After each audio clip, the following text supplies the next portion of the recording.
Assalamualaikum warahmatullahi wabarakatuh. Sahabat iman, ada satu dosa yang dilarang keras di dalam Al-Quran oleh Allah, tapi kebanyakan dipandang remeh oleh kaum muslimin.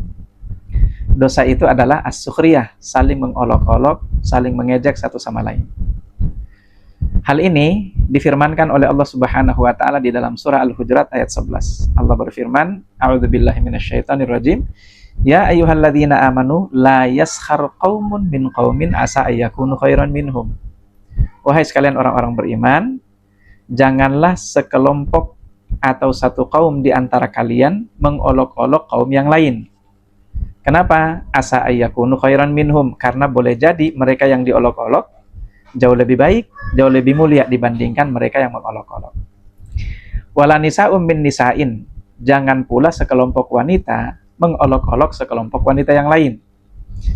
Alasannya juga sama, asa ayyakuna khairan minhunna, karena boleh jadi mereka yang diolok-olok itu lebih baik, lebih mulia dibandingkan daripada mereka yang mengolok-olok.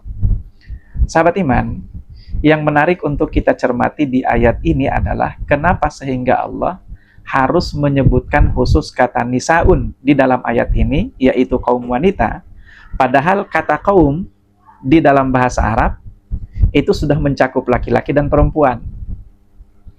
Jadi penggunaan kata kaum di dalam bahasa Arab, baik itu dalam Al-Quran maupun dalam hadis, itu sudah termasuk laki-laki di situ, termasuk pula perempuan di situ. Tapi di dalam ayat ini, setelah Allah menggunakan kata kaum, Allah menyebut tersendiri kata nisaun.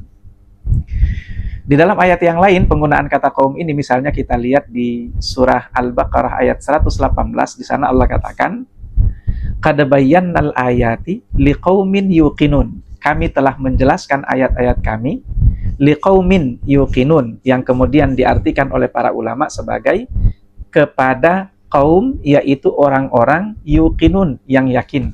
Dan yang dimaksud dengan kaum di dalam ayat ini adalah laki-laki maupun perempuan. Nah, maka pertanyaannya kembali sahabat iman, kenapa Allah harus mengulangi atau menyebut tersendiri kata nisaun di dalam ayat ini? Para ulama kemudian menjelaskan, ternyata alasannya adalah karena dosa sukhriyah atau saling mengolok-olok, saling mencaci maki, saling mengejek satu sama lain, kebanyakan terjadi pada kalangan wanita sahabat iman, kaum Hawa.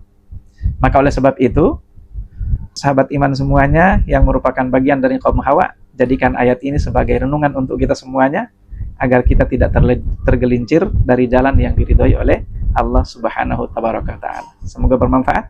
Assalamualaikum warahmatullahi wabarakatuh.